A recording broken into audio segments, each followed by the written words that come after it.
All right, well, good. Why don't we get started? First of all, just welcome to all of many friends who are very involved in the issue we're going to discuss here today. My colleagues, Khanna in the House and Senator Baldwin, former House member and now a great senator from the state of Wisconsin, who has again been a real strong advocate on the issue, which we're going to discuss. So on Friday afternoon,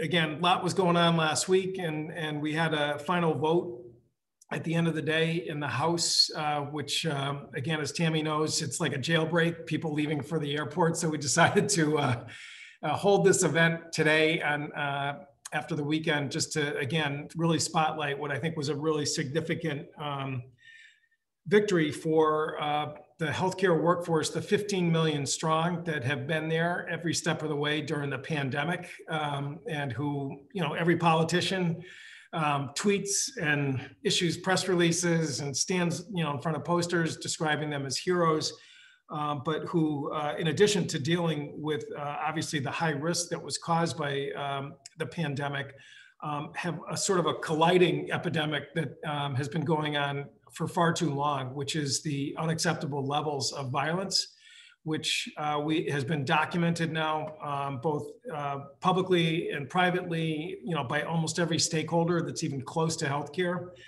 That is real, and unfortunately, the trajectory is still growing, not sort of leveling.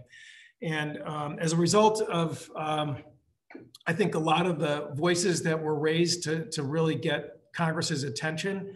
On Friday, we were able to pass the resolution HR 1195, which is the Workplace Violence Prevention for Healthcare Workers and Social Workers Act, which, again, this is our second try in the Congress to get this measure through. It passed in the House 2 years ago in 2019.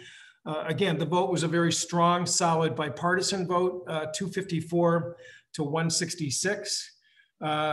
Again, that's 62%, if you can do your math that quickly in terms of the margin in the House. Again, we had every Democratic member voted for it, but also 38 Republicans, which, again, if you look at comparable legislation that has taken place over the last 100 days in the Congress, this is actually a very high watermark in terms of roll call votes that actually have taken place on the floor. And again, in a nutshell, again, there are people here who know this bill backwards and forwards. There's some folks who maybe are a little bit more new to it. Basically, the bill would set up an enforceable OSHA standard for about 200,000 healthcare facilities across the country to set up a plan to train and better equip people to be safer and protected from workplace violence. Again, OSHA, which is the agency of the federal government that's, whose mission is to protect workers in terms of their personal safety and mental health safety, would be under this bill given the authority to make sure, again, in these facilities where the risk is the highest, that there's plans in place to train people, to make sure that there's systems in place to identify high-risk patients and situations so that they know how to manage that risk and protect themselves from that risk.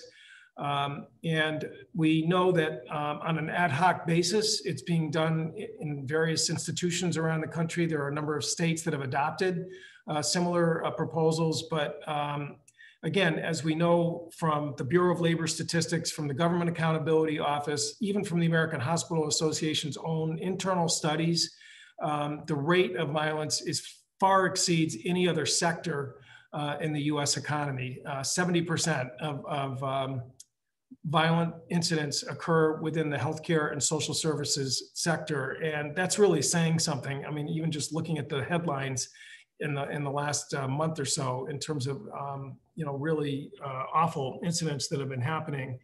So, again, we're really excited about the vote. I just want to make a couple quick points and then I'm going to hand it off to Senator Baldwin, who's on deck ready to talk about the next step in terms of the Senate. As I said, this vote, which was 62% of the House, actually was a larger margin than in 2019. which really is saying something right now in terms of the environment here in Washington. And frankly, I think it happened because of three reasons. Number one, we have a new administration who supports this legislation. The Statement of Administration Policy, the SAP that was issued right before the vote, showed that contrary to the prior administration, we have the full support of the Biden administration and their Department of Labor. Number two, because again, the 33 organizations that represent healthcare workers, we have friends from labor here today who will talk about their members and their, passionate support for this legislation, but also a lot of other professional associations. And again, we have Dr. Jasani here from the American College of Emergency Room Physicians. Again, the breadth and depth of the support from people who work in the healthcare sector, EMTs, nurses, aides, the American Psychiatric Association. I mean, all the people who live this problem, again, have really rallied to make sure that every member, regardless of party, knows about this.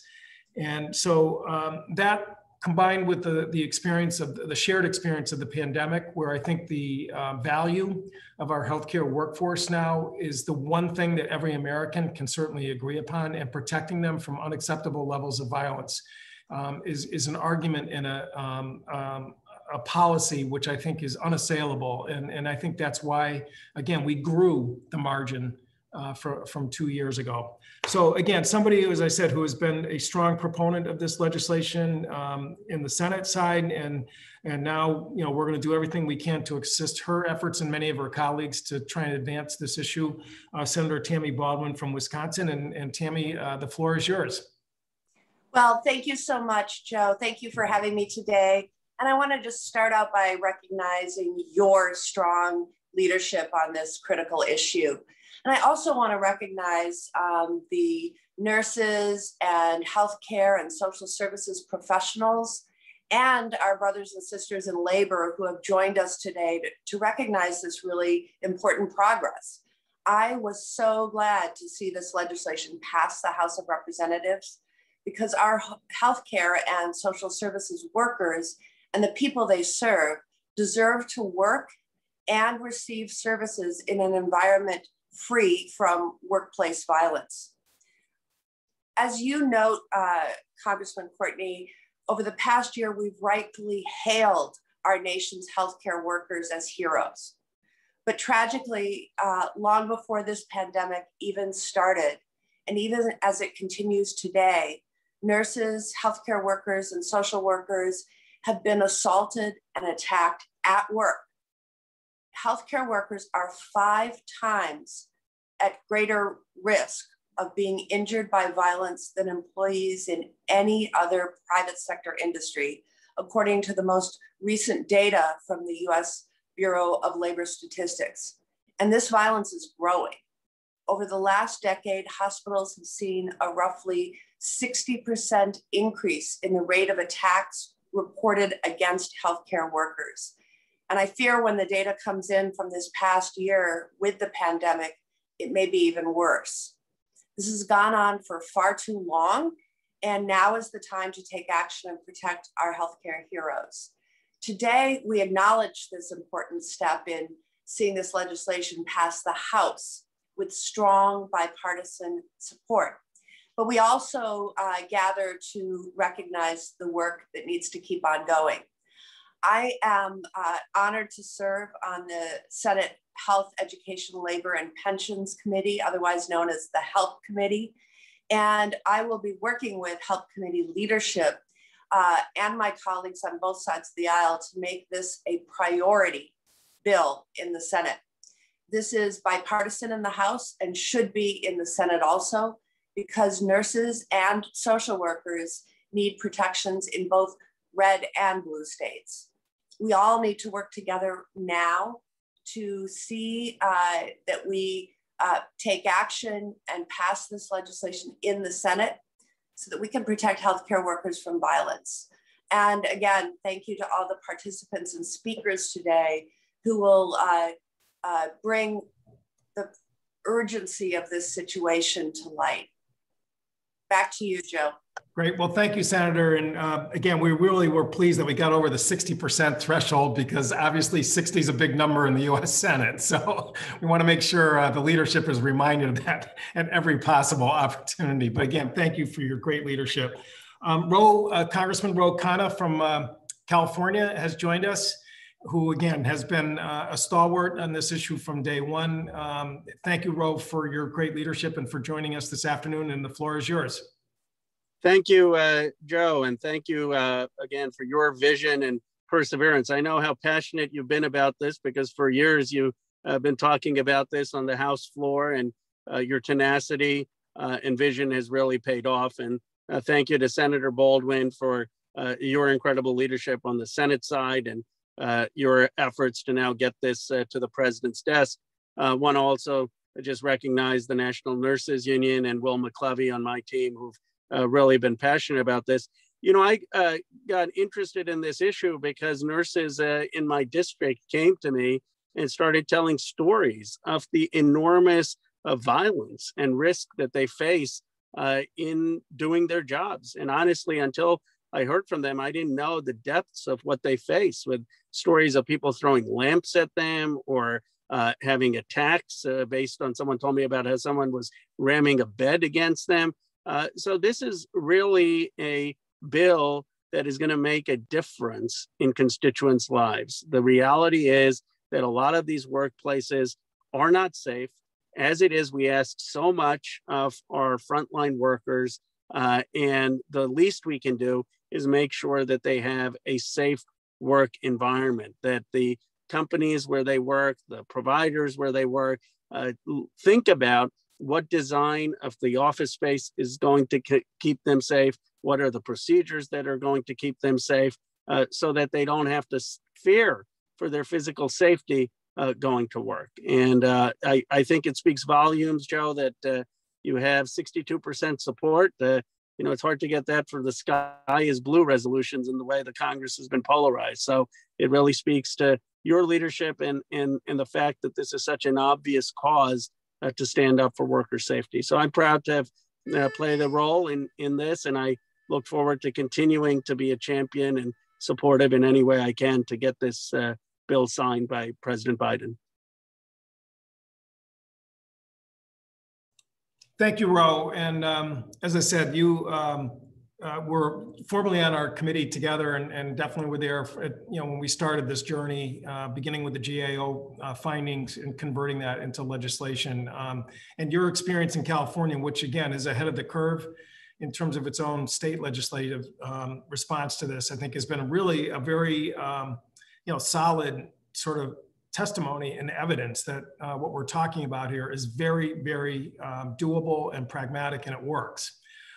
As you point out, National Nurses United has been as stalwart and strong a ally in this effort as almost any other organization that represents healthcare workers. They've testified at the committee. They've held press conferences crisscross the country to raise awareness about this issue, and their members have been relentless in terms of calling members of the House and the Senate in terms of getting support for this bill.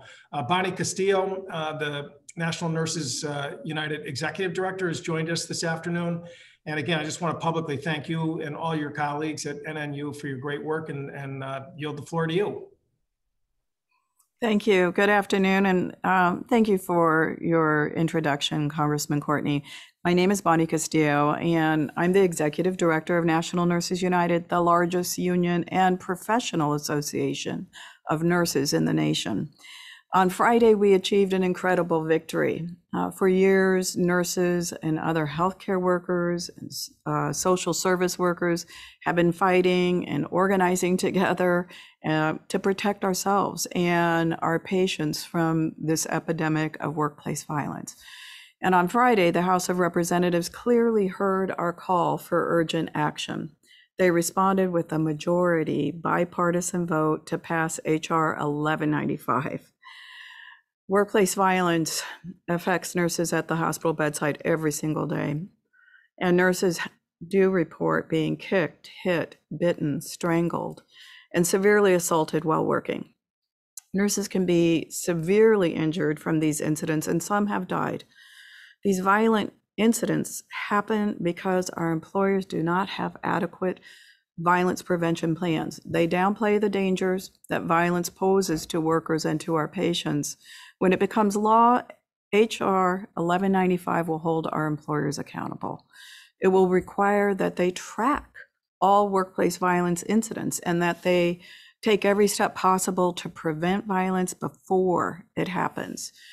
Our patients deserve to be safe when they receive health care. Nurses deserve to be safe when we provide healing, life-saving care to our patients. I'd like to thank the thousands of nurses and workers across the country who've been taking action, calling, meeting with their legislators, and bravely sharing their stories of workplace violence. And I want to thank Congressman Courtney for his unwavering commitment and leadership on this issue. Congressman, you have been such a strong champion for nurses and a fantastic partner on this bill. I also want to thank Chairman Bobby Scott and Congresswoman Alma Adams for their leadership on the Education and Labor Committee, as well as Congressman Khanna, who has been a longstanding champion on this issue.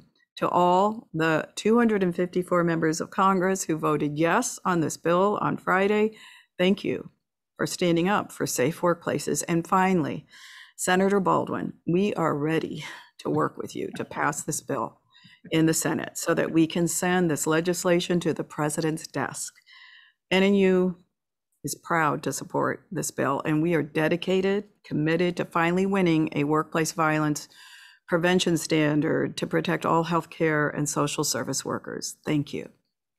Thank you, Bonnie. And your point about Chairman Scott and Chairwoman Adams is definitely on target. Again, we really kind of moved this bill sort of on the fast track, this Congress, because we really did want to clear the deck, get it out of the House and up to the Senate to provide the maximum opportunity to build support in that chamber. And Speaker Pelosi also, I think, really understood that this was an issue of highest priority in terms of moving it to the top of the list. One of the reasons why that happened was obviously your work, Bonnie, but also Randy Weingarten from AFT, who has many members who are right there, right this moment as we're here at this press conference, who are caring for America's patients. A number of them are in Connecticut, and she's been a frequent flyer to our state, which we always welcome her. She fought the battle for PPE during the early days of the pandemic, and I was there, in person watching her amazing advocacy for that. But this issue obviously is near and dear to AFT's heart. Randy, thank you for joining us, and the floor is yours. Thank you, Joe. Thank you, Representative Courtney. Thank you, Representative Khanna. Thank you, Senator Baldwin. And I get to go right before Sherry Dayton, who's going to just from Baucus, who really knows this issue, because she lives it. And our Baucus nurses, as you know, Representative Courtney, live this every day. And, so I want to just say, be the hallelujah chorus to everything that's been said already and to all the comments that Bonnie has made. We live as the AFT as the second largest nurse union now, the second largest teacher union. We represent public employees. We represent higher education. So we basically every single day represent the workers that make a difference in other people's lives. And there should be a social contract, which is that if you get up in the morning, you make a difference in somebody else's life, you should be able to come home at night without injury.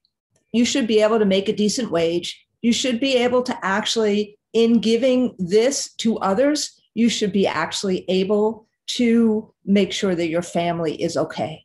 And so this issue of workplace violence, 73% of the people who have actually filed cases at OSHA, actually report workplace violence, are healthcare professionals. As Bonnie said, spit on, hit, the stories that we hear, people are in extremis when they are in the hospital, or in healthcare facilities, but at the same time, they desperately need the nurses and the healthcare workers. And so the healthcare workers and the nurses and the other healthcare workers are in a vice in that they know they need to be with patients, but they also know that sometimes they don't have the protections that they need. And it is very much because hospitals and other medical facilities do not have to regulate for, do not have to put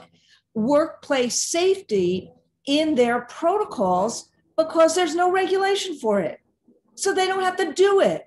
And it's time to stop begging them to do what they should do. It's time to actually make sure that they have to put this in all of their different protocols, which means they got to hire people to do safety, which means they have to have the protective doors that don't just open, which means they have to stop guns from coming in and knives from coming into a hospital. If we can actually say to people that you got to wear a mask when you walk into hospitals, that you got to actually be protected for infectious diseases when you walk into hospitals, we can actually do this in terms of safety. But it's going to take this long.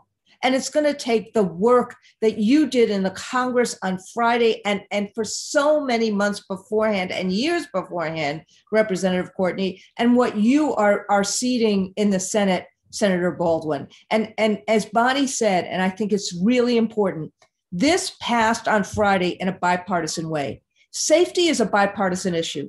The safety of the healthcare workers who have actually taken us and making sure we are protected this year. This is a bipartisan issue. This is a moral issue. We know we have to make it a market issue, which is why this regulation is this law is so important. But I just want to say on behalf of the over 200,000 people in healthcare that I represent every single day and the 1.7 million members and their families, we know this is vital and we are really, really, really, really grateful to your leadership.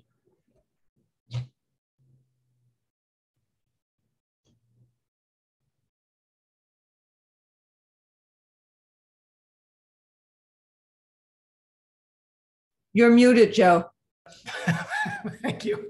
I wanted to hear every word of your remarks. That's why I'm muted. So that was great. So anyway, we are really honored to have Sherry Dayton, who's a registered nurse at Bacchus Hospital in Norwich, Connecticut, which again, I can attest because it's right in my district in the height of the pandemic, was really vocal in terms of making sure that not just their members, but also all the folks who are working in that facility had the PPE they needed, when really we were in a pretty scary moment in Connecticut in terms of infection rates that were taking place. And again, as you pointed out, Randy, she lives this issue and can really attest personally to all of the the threats that unfortunately happen because of the fact that hospitals are the setting where people are in crisis, in extremis, as you point out, and as all the data shows, is really at a far higher percentage than any other sector in the U.S. economy. So Sherry, it's great to see you and join us this afternoon. And again, the floor is yours. Thank you so much for having me. I appreciate the invitation. My name is Sherry Dayton. I am the local union president at Bacchus Hospital. I'm also an emergency room nurse. I've been in the emergency room cumulative in different positions for about 15 years. I've been a healthcare professional for about 27 years. Workplace violence affects about 95% of the emergency room healthcare workers I currently work with. And that is a statistic for you guys, but for us, my coworkers, that is a daily reality for us. Workplace violence is an everyday danger. Every day we go to work, we have to deal with that fear, and it's increasing in frequency. And as was previously mentioned, the pandemic has made that a bigger issue for us, unfortunately. Personally, I've been bit, I've been scratched, I've been pushed, I've had items thrown at me, including bodily fluids. I've had patients threaten my life. I've been called every name in the book. One particular incident, I had a patient throw a bedside table, missed me by just inches and put a significant hole in the wall. I was not encouraged to report this, despite the danger I was in. I did call the police, and they did come out, and I was repeatedly told that, are you sure you really want to file a report? Because, you know, it's just going to be thrown out anyways. This is very disheartening to me, because there will be nurses who will not advocate for themselves and their coworkers' safety because of that pressure. There's three major issues there. One is very little is done to prevent or minimize incidences. Two, incidences go unreported due to that culture that this is a job that you signed up for. Three, little consequences happen to these attackers. As the police officer said to me, like, they frequently get thrown out of court, unfortunately. As a union president, I've represented several nurses who have been hurt due to workplace violence. That's a significant effect on them in many different aspects. One, psychologically, there's nurses dealing with PTSD from this, that something they'll have to deal with forever. There's nurses who have a significant financial issues because of it, due to loss of wages, physical issues where they no longer can participate in activities that they enjoy, like playing with their grandchildren. Some of them have even had to leave their profession that they love and no longer are capable of doing it due to these injuries. The Workplace Violence Prevention for Healthcare and Social Workers Act is something that is very, very important to healthcare workers. It will require organizations to come up with a plan to prevent this. It'll require them to have a better response to this, and it will require them to take down barriers to reporting this. I'm going to close with this one statement. Work shouldn't hurt. You shouldn't have to go to work worried about getting hurt. Thank Great. you. Thank you, Sherry. That pretty bluntly, succinctly states, you know, the issue. That's really outstanding. And we also have another colleague from across the country in Alaska, Killian Dishno, who works at the Alaska Psychiatric Institute. I just would note that one of the bipartisan co-sponsors of this bill was Congressman Don Young, Republican from Alaska. And I know the grassroots effort that was made in that state is one of the reasons, because, you know, we heard that from his staff, that, you know, he heard loud and clear that this issue was real. And as many of you know, he's the longest serving member in the House of Representatives. So that was a real significant signal when Congressman Young decided to co-sponsor the bill, and along with a number of others, to make it bipartisan. Killian, thank you for joining us. Yeah, thank you guys so much for having me. My name is Killian Dishno. I am a psychiatric nursing assistant and a proud member of the Alaska State Employees Association, AVSME is what they call it, the Local 52. I want to just start by saying thank you to Senator Baldwin, Representative Don Young, and you, of course, Representative Courtney. You guys' leadership to pass the HR bill 1195 is super important. It sends a clear message to the Congress, you know, that healthcare and social service workers can be safe from violence in our workplace. I care deeply about my work at API. I mean, we deal with a bunch of different patients that come in that are very assaultive and very not like their normal self. And I value every moment I have with my patients, and we always try to stay as safe as we can. But too many of my coworkers have, you know, been assaulted and hurt from the job. In September and November of 2020, I was attacked by patients under my care. In the first attack, I was punched in the head repeatedly and thrown up against the wall. As a result, I had concussion, headaches, and I had blurred vision for a couple weeks. And later, the same patient ended up assaulting probably 4 to 6 other staff members at my facility. And then my second attack was from another patient. I was hit in the head and I got a bloody nose, and I had bite marks from him just biting into my arm without having staff members to be there to help us.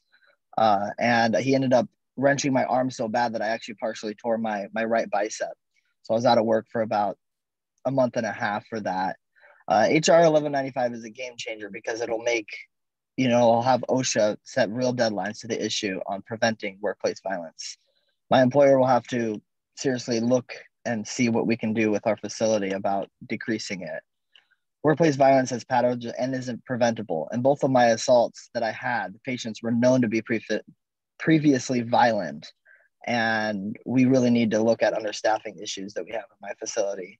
I urge the Senate to pass this workplace violence prevention bill getting brutally attacked is not part of my job. It is preventable, and this bill is a huge step to fixing it. And I just want to say thank you guys all for being here, and we got this as healthcare workers. Great. Thank you, Kelly, and great work in the House. Now, Senator Murkowski and Senator Sullivan are your next assignment. Yeah, we're going for them next. All right, great job. Next, again, as has been alluded to, we definitely have a coalition that includes also professional associations across the spectrum. And our next speaker represents one of them, which is the American College of Emergency Room Physicians, Dr. Gregory Giussani from Maryland. It's great to see you, Dr. Giussani, and the floor is yours. All right, thank you, Congressman Courtney. Hello, everyone. Thank you for coming today. My name is Greg Giussani, and as Congressman Courtney said, I'm an emergency medicine physician who works in Baltimore, Maryland.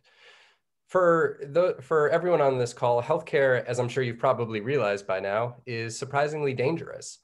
The statistics in and of themselves are truly alarming, but as has been so eloquently stated by some of my colleagues, for us in the field, this issue is much more personal. I consider myself very lucky in the fact that I have never been physically assaulted while at work. But for many of my friends, that is unfortunately not the case. I could take up all of my time retelling their stories, but suffice it to say, many of them have required medical attention as a result of their assault. Many more have experienced emotional trauma as a result of the assaults that they've sustained while at work. This status quo is simply unacceptable. We went into healthcare to help others, and we, just like every other American, deserve to feel safe while at work.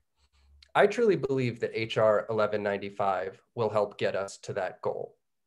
As Congressman Courtney said in his opening remarks, this bill would require hospitals and healthcare organizations to develop violence prevention plans in line with current OSHA standards. Every treatment that we give in healthcare and every medication that we administer is evidence-based. And I truly believe that it's time we bring that same level of vigor to the issue of workplace violence prevention. I can't thank Congressman Courtney, Congressman Khanna, and the rest of the sponsors in the House for introducing this bill. It has been incredibly challenging to be in healthcare this past year. And this past year has been filled with effusive thanks and praise. But this bill, in my mind, is a very tangible delivery of the thanks and praise that we've heard. And Congressman Courtney, Congressman Khanna, thank you for advocating for our health and safety. It's been an absolute pleasure working with you and your office on this issue. Senator Baldwin, if you'll have me, I hope to work with you and your office as this bill moves to the Senate and hopefully to the president's desk. Thank you, everyone. Great. Well, thank you, Doctor. Appreciate it. And our final speaker is from Minnesota, Luciana Herr, who, again, is a member of NNU and the Minnesota Nurses Association. Thank you, Luciana, for joining us. I think you got to unmute. So that's yeah, sorry about that. Good afternoon, everyone. Thank you for having me. My name is Luciana Herr. I'm a registered nurse working in Minneapolis Hospital. I work in the behavioral health unit. About a month ago, I came home to my children after a Friday evening shift with a black eye about the size of a pancake. I came into this patient's room and saw this person hitting and biting my coworker. With no security or other staff around, we tried to help. And before it was all over, I was punched in the face twice and kicked several times. 2 of my coworkers also suffered injuries that sent us to the emergency department. This is not new. This is not happening just due to this patient, this unit, or this hospital. It's not even because it's happened on a weekend shift. This is the second time I've been assaulted in just a few months. Almost every nurse I know has a similar story. I was so upset after this, not because of this patient, but because this keeps happening to us. I know some nurses are so injured that they never go back to work. It took a little over 2 weeks for my eye to heal. And I just couldn't go back and possibly face that patient or another patient like that any sooner. I'm back at work, but I still feel anxious as I don't know if I'll be hit again. So when I heard through my union, the Minnesota Nurses Association, that our national unit, National Nurses United, the largest unit of registered nurses in the United States, is fighting for a bill to make hospitals responsible and make them prepare and prevent these incidents. I said, of course I want to help. I know it's not just the nurses who need to be protected. It's everyone on the floor, from the aides to the janitors, to the patients' families and other patients. We just never know how violent someone is or what they're capable of. And we need a federal OSHA standard, as called for in the bill that just passed the House, that will mandate that all hospitals and social service employers have workplace violence prevention plans in place, so these kinds of attacks are stopped before they happen. The US Senate needs to take up this bill right away. Lives hang in the balance. I am back at work, but when I get home, my kids are now asking if I'm okay, if anybody hurt me at work. My kids shouldn't have to worry, and I shouldn't have to worry about getting assaulted on the job. Once we have this standard in place and our hospitals have a comprehensive violence prevention plan, I truly hope we won't have to. So thank you for all you do. Thanks for advocating for all of us health professionals. We truly appreciate you. Thank you very much. Well, thank you, Luciana, and to Sherry for both of you describing personally what is obviously very difficult incidents and aspects of your job, and the fact that the two of you are still at it and still dedicated to your patients. I mean, that is really impressive, and it's really why we absolutely have to make sure that this this measure makes it all the way through both chambers and to the president's desk. So that is our lineup of speakers. I don't know if any of the press has any questions that they want to pose. I know some have stayed with us, which I appreciate. And if there are any, Patrick maybe can help coordinate as well. Congressman, it looks like we have our first question from Bruce Rolfson, who's with Bloomberg News. Okay. Bruce, you can feel free to hop on and hop in there. Thank you. I'm unmuted myself. I want to ask a question. Sherry Dayton had mentioned how the pandemic's made workplace violence a bigger issue. Is there a need now for the Department of Labor and White House to move forward with their COVID emergency temporary standard to help, besides the medical issues of COVID, the workplace violence issues, or is it time to get that rule done? So I can jump in really quick. Again, the one thing that this bill does is it puts OSHA on a clock. It says that there has to be a final standard within 42 months, 3.5 years, but also an interim standard within a year of enactment. And we would welcome, this, Secretary Walsh to sort of move OSHA forward. But again, if you listen to the floor debate and look at the record of OSHA, left to their own devices, they can take up to 18, 19 years to develop a rule. And we saw this with beryllium. We saw it with silica dust, which again are two of the most recent rules that were adopted by OSHA. And again, it took in both instances well over a decade and a half to put that into place. OSHA is a creature of Congress. We passed OSHA into law, and in past crisis situations, we have actually reached into the law and set deadlines for the agency to adopt a rule. And that in many respects is almost really the most significant part of this legislation. Is it basically says, we are not going to let the normal delays that unfortunately have been a trademark of OSHA, slow this thing down. We're going to allow people to comment. We're going to allow a process to allow people to weigh in, but we're not going to allow workers to suffer any longer inaction by the federal government to adopt a standard. And that's where I think the fact that the Biden administration came out and expressed support for the bill shows that they agree with that position as well. We are going to make this measure move within a year of enactment with an interim standard and 42 months for a final standard. Again, I don't know if anyone else wants to weigh in as well, but Randy? Joe, look, in the Trump administration, let's be clear, OSHA basically did nothing. Right. And they countenanced tremendous workplace hazards. You saw it in terms of the meatpacking industry. You saw it in terms of healthcare.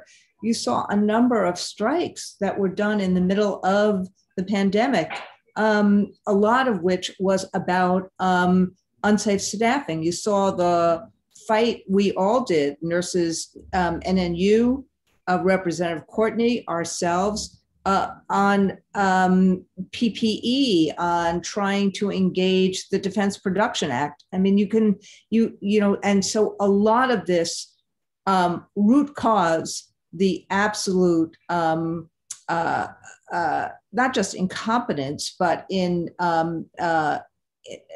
failure to help and protect workers throughout America. So consequently, that is why on a separate track, the labor movement is trying to get some of these emergency standards as part of OSHA. But the most important way to do this is to have a congressional directive like Representative Courtney is doing with this bill that just passed the House of Representatives that says that this must be part of the regulatory network and that it can't then be taken away by a next administration who is hostile to workers. I mean, we have an administration that understands that workers need to have workplace safety, but that's why we are very focused, separate and apart from the emergency COVID standard, having this bill enacted into law. Should Congress get involved in a bill that would direct the administration to enact a COVID rule? So we actually did have a hearing in 2020 on that issue, Bruce. Chairman Scott at the Education and Labor Committee. I think that at this point, given the fact that President Biden, it really was one of the first things he signed when he took office, directing the Department of Labor to develop an emergency standard. We're willing to sort of defer to the agency at this point in terms of moving forward with that. I mean, I personally think we do need an airborne pathogen workplace safety standard. And frankly, not just in the healthcare setting, as Randy said, there are other sectors in the US economy like meatpacking where people are working in very dense spaces where I think, having safeguards in place is more than warranted. Again, if you look at the AIDS pandemic, actually OSHA acted with Congress's prodding to put into place a bloodborne pathogen standard. And today, some of the things you see in hospitals, whether it's gloves or disposable needles, things that we just sort of take for granted right now, that was because of OSHA. And it was a collaboration of Congress and the George Herbert Walker Bush administration that was in office at that time, that those bloodborne pathogen standards were adopted. But at this point, again, given the president's position on moving forward with an emergency reg, we're willing to defer to that for the time being. Thank you. That's all. Thank you, Bruce. I think also we have a question, it looks like, from Andrew Craybaum. And Andrew, I apologize, I can't see which outlet you're with. So feel free to hop on, and could you also let us know which outlet you're with, please? Sure. Yeah. Thanks for doing the call. I'm with Bloomberg Government. Just wanted to see if Bonnie actually could talk about the path forward in the Senate. Are there Republicans that supporters are planning to target in that chamber? Also wondering as well if Randy can weigh in on the significance of Joe Manchin backing the PRO Act today. Well, we absolutely look forward to working in the Senate, and we're going to be doing the hard work of organizing and not just organizing, but telling our stories. All of these are very real stories. And this bill, along with the OSHA ETS, on to ensure that we can adequately respond in a pandemic, they overlap. And so what we need and what we have, and I think, it's been alluded to, we had a previous administration that did not show leadership, and in fact, absolutely denied that there was even a pandemic occurring. So the pandemic of workplace violence has actually, been going on for decades, literally, and the COVID-19 pandemic has exacerbated it. And so we need both. And now we have the leadership that is visionary and that can take a stand to do both. And so I would say, in addition to agency, we absolutely need Congress, along with all of the workers that are directly impacted. We're going to work every day still. We're going to work during this pandemic, and we are incurring additional stress because of the pandemic, as are the families. And when that happens, it makes a very volatile situation, which is why it's so important. We can't wait. We have to do both of these measures. And so we'll be there absolutely all the way to work with folks and to let them know what is occurring and how we can do better. I mean, that's the other thing I will say is it's not a matter of us needing to find a solution. We have the solutions. Now we need the leadership to enact both of these measures. Thank you both. We also have a written question here. Sorry about that. Yeah. Sorry about that, Joe. So let me just say, it's great news that Joe Manchin is not just supporting the PRO Act, but one of the sponsors of the PRO Act. And that means 47 of the Democrats are sponsoring the PRO Act. We need, just like in terms of this very important violence prevention bill, obviously it would be good to get bipartisan support for both of these measures in the Senate. And, I particularly, am grateful that the longest serving member of the House, Congressman Young from Alaska, saw the importance here, and hopefully he will be talking to his colleagues in the Senate. But unfortunately, part of what the former president did, President Trump did, is that he created in a very divisive, very corrosive way, very much a personal attack on workers, and made bipartisanship almost impossible, something that President Biden is attempting to correct and to change. And so, so one of the things that's important about Senator Manchin is that Senator Manchin believes in bipartisanship. He thinks that that is one of the ways that one kind of recreates a unity and a solidarity in this country on some of the most important issues in terms of the country, the recovery, democracy, who we are as Americans, voting. And so I think that with his support also comes some potential reaching out across the aisle, which is very important. And so both of these measures, are measures that we really need to see pass this year. And so Senator Manchin's support was very important on PRO Act.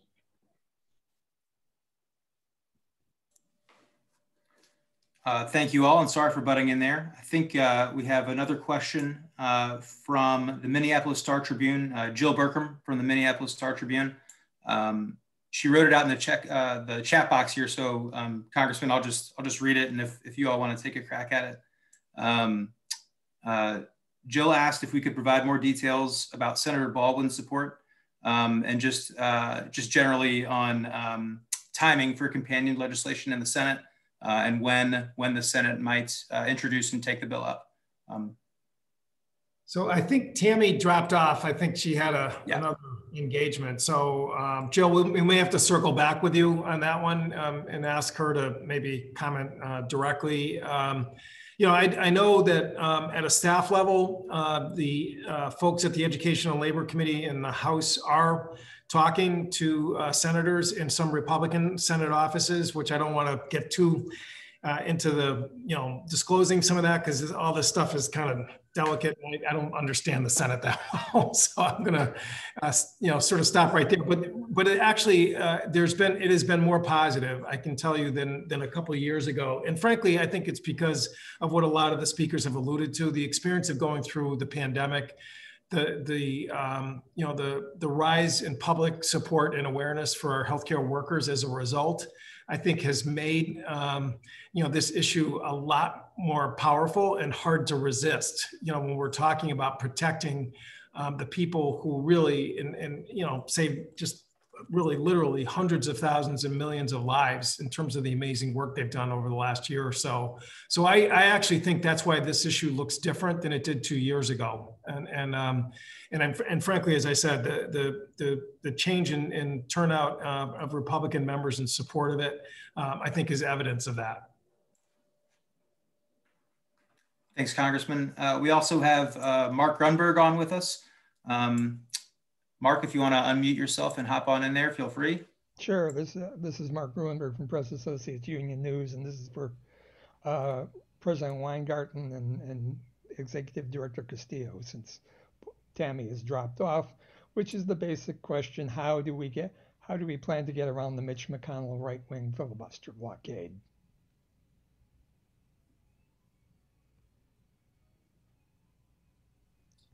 Look, I mean, we have to have the will of the people ultimately at the end of the day has to be our North Star in and the filibuster has been used in a way that has suppressed the will of the majority in very corrosive ways. And Mitch McConnell did that in President Obama's administration, and he has made it clear he's going to do that here. The first step, though, is to do our work and make sure that there is majority support, not only in the legislature, but not only in the Senate, but in the country for these kind of initiatives. And that's why it was so important what Representative Courtney was able to do in this anti-violence prevention bill for healthcare workers right now. I don't want that to be understated. It's really important that 62% of this Congress, particularly this Congress, voted for this bill. And so, at a point in time, and whether it's on the PRO Act or whether it's on the Democracy Acts, HR 1 and SR S1, if the senators, the GOP senators who have said that they want to engage in these very, very important issues in America don't engage, then that's the time for consideration about the current filibuster, which Joe Manchin has said and President Biden has said. But we're in the middle of making our case to the American people and to those senators right now. And so it's a matter of how you make sure that the advocacy is there, that the stories are told, as Bonnie said before, that the urgency is there. And then ultimately it will become self-evident about whether or not the filibuster has to be changed. Okay. Bonnie? Sure. I mean, I think obviously on this issue, we have bipartisan support and we need to move with that and move very assertively, as I said before, because lives are hanging in the balance. And I think on everything else, you know, it is a matter of organizing, which we are committed to doing.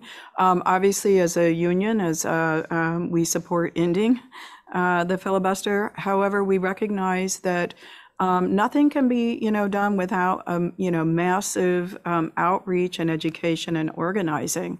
So, but right now, when we literally, I mean, you heard the testimony from nurses on the front line who are being assaulted every day and employers not having a plan in place. And these are all predictable circumstances that need to be addressed now. Thank you, both. And it looks like we had one follow-up question as well from Jill Burkham at the Minnesota Star Tribune, Minneapolis Star Tribune.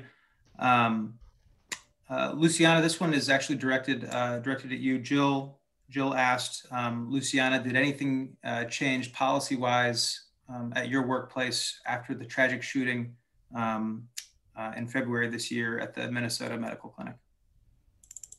Mm-hmm. I am not aware of any changes in policy since that unfortunate incident. I know that due to the trial, the very important trial that it's going on right now in the cities, my employer has increased security staff regarding that, but I'm not aware of changes in policy, not related to the shooting incident, and no changes in policy after my personal assault and of all of my coworkers as well, unfortunately. Thank you, Luciana. And if anybody else has questions, I think we have a little bit of time here. Any more? I think that might be it, Congressman. Great. Well, thank you everyone for being part of this today. And, you know, it is good, as Randy said, to at least reflect for a moment about the fact that we, I think, got I think, critical mass out of the House in terms of the support that was shown on Friday. And again, I want to thank every single one of the National Nurses United, AFT, American College of ER physicians, and many others who were part of that effort. And obviously we did it early. So we've got time now to really redouble our efforts in the Senate. And we want to have a bill signing ceremony. That's the end game here. So thank you everyone for joining us.